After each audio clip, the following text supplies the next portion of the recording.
Selamat adik-adik. Nah, kita bertemu kembali ya dalam acara sekolah minggu pada pagi hari ini. Gimana kabarnya adik-adik? Sehat-sehat semua ya? Oke, kita akan memulai acara sekolah minggu pagi hari ini. Sebelumnya kita akan berdoa. Tuhan Yesus, terima kasih untuk kesempatan yang Tuhan berikan buat kami untuk bersekolah minggu kembali pada pagi hari ini. Tuhan berkati kami semuanya sehingga kami boleh menikmati firman Tuhan pada pagi hari ini. Terima kasih Tuhan. Di dalam nama Tuhan Yesus kami sudah berdoa. Amin. Ya, sebelum kita mendengarkan firman Tuhan, kita akan puji Tuhan dengan satu lagu Yesus Pokok. Yuk, kita semua akan puji nama Tuhan.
Adik-adik, saat ini mari kita siapkan hati kita dan telinga kita untuk mendengarkan firman Tuhan.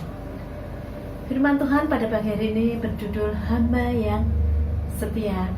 Diambil dari Ulangan 34 ayat 1 sampai 12. Nanti adik-adik bisa dibaca di rumah masing-masing ya, dari Perjanjian Lama. Pagi ini kita akan belajar tentang Nabi Musa. Musa adalah seorang nabi yang besar yang dipilih oleh Allah untuk membawa bangsa Israel keluar dari tanah Mesir menuju tanah perjanjian. Untuk bisa melakukan tugasnya itu, Musa dibekali oleh Allah, diberi kemampuan yang luar biasa oleh Allah, sehingga Musa bisa melakukan hal-hal dan mujizat-mujizat yang besar. Adik-adik masih ingat mujizat apa yang pernah dilakukan oleh Nabi Musa? Ayo, siapa yang ingat? Bisa menyebutkan? Yang pertama, yaitu ketika tongkat Musa bisa berubah menjadi ular yang sangat besar. Yang kedua, Musa bisa mendatangkan 10 tulah pada bangsa Mesir. Salah satu contohnya adalah ketika seluruh mata air di tanah Mesir berubah menjadi darah. Yang kedua, adanya lalat pikat yang menguasai tanah Mesir dan sebagainya. Kemudian mujizat yang ketiga adalah ketika bangsa Israel sudah keluar dari Mesir dan mereka sampai di laut Tiberau. Mujizat yang dilakukan Musa adalah ketika Musa mempunyai kemampuan memberikan mujizat ketika laut Tiberau terbelah menjadi dua dan ke kanan dan ke kiri, sehingga ada jalan di tengah-tengah laut. Yang pada akhirnya bangsa Israel bisa melewati laut itu. Ketika tentara Mesir mengejar dengan kereta-keretanya, ketika mereka sampai di tengah laut, Allah membalikkan laut Tiberias itu sehingga tentara Mesir menjadi tenggelam. Kemudian yang keempat adalah ketika di padang gurun Sin, di mana ketika waktu itu bangsa Israel berteriak-teriak. Mereka menyalahkan Musa. Mengapa mereka membawa keluar bangsa Israel ke padang gurun? Mereka minta makan, mereka minta daging. Musa mendengar keluhan bangsa Israel itu. Kemudian dia berdoa kepada Tuhan. Apa yang terjadi adik-adik? Setiap pagi Allah menyediakan makanan buat mereka, berupa roti mana. Dan ketika malam hari, Allah menyediakan daging berupa burung puyuh yang hinggap di kemah-kemah mereka, yang bisa mereka pergunakan untuk makan. Itu sebagian mujizat-mujizat besar yang dilakukan Nabi Musa kepada bangsa Israel. Pertanyaannya sekarang adik-adik, mengapa Musa dipilih Allah? Mengapa Nabi Musa dipakai Allah untuk mewujudkan rencananya? Kuncinya adalah Nabi Musa adalah seorang yang taat dan setia kepada Allah. Nabi Musa adalah seorang yang selalu berkata iya kepada Allah. Dia tidak bilang, aku tidak bisa Tuhan, nanti dulu Tuhan. Enggak. Tapi Musa adalah orang yang sungguh mengasihi Allah dan setia kepada Allah. Dia seorang yang mempunyai hubungan yang dekat sekali dengan Tuhan. Maksudnya hubungan yang dekat dengan Tuhan itu apa? Dia selalu berdoa kepada Tuhan. Siang dan malam ketika ada masalah dan hendak, Musa selalu datang kepada Tuhan. Itulah adik-adik hasil dari orang yang dekat kepada Tuhan, yang senantiasa setia kepada Tuhan. Allah senantiasa memberkati. Allah memberikan kuasa dengan mujizat. Musa senantiasa percaya dan setia kepada Allah sehingga dia dikaruniai umur yang panjang sampai 120 tahun. Dan Musa diizinkan untuk melihat tanah perjanjian. Memang Musa tidak masuk ke tanah perjanjian, tetapi Musa diizinkan oleh Allah sebelum Musa wafat untuk melihat tanah perjanjian yang Tuhan telah sediakan kepada bangsa Israel.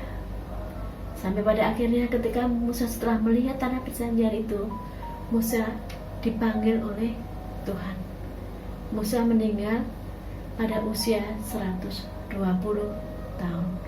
Dan untuk selanjutnya masa kepemimpinannya akan dilanjutkan oleh Yosua. Adik-adik, ketika kita mendengarkan cerita tentang Nabi Musa, kita belajar apa dari Nabi Musa? Yang pertama, kita harus setia kepada Tuhan. Kita harus mempunyai hubungan yang dekat dengan Tuhan. Kalau adik-adik sekolah minggu, ya apa yang bisa dilakukan? Adik-adik berdoa sebelum makan, adik-adik berdoa sebelum tidur, adik-adik berdoa ketika mengerjakan sesuatu, ketika mau pergi, menyerahkan semuanya ke dalam kendali Tuhan. Yang kedua, adik-adik tidak menolak ketika Tuhan belajar dari Musa yang setia. Adik-adik tidak boleh kalau diminta tolong oleh orang tua, adik-adik bilang nanti ibu, nanti pak. Adik-adik juga harus senantiasa taat kepada orang tua, mendoakan siapa? Papa, mama, kakak, dan adik. Ya, adik-adik harus senantiasa mengasihi dan taat kepada orang tua. Gitu ya adik-adik cerita pagi hari ini. Mari kita sebagai anak sekolah minggu, kita belajar untuk setia kepada Allah dengan rajin berdoa, mentaati perintah orang tua, mengasihi kakak adik. Amin. Adik-adik, kita sudah mengakhiri acara sekolah minggu pada pagi hari ini. Mari kita akan berdoa terlebih dahulu. Terima kasih Tuhan Yesus untuk pimpinanmu pada acara sekolah minggu pada pagi hari ini. Terima kasih kami sudah boleh belajar tentang Nabi Musa, bagaimana kesetiaan dan ketaatannya kepada Tuhan. Biarlah kami semuanya Tuhan bisa mencontoh tindakan Nabi Musa. Kami boleh semakin taat kepada Tuhan, semakin taat kepada orang tua, dan mengasihi kakak dan adik kami. Terima kasih Tuhan. Di dalam nama Tuhan Yesus kami berdoa. Amin.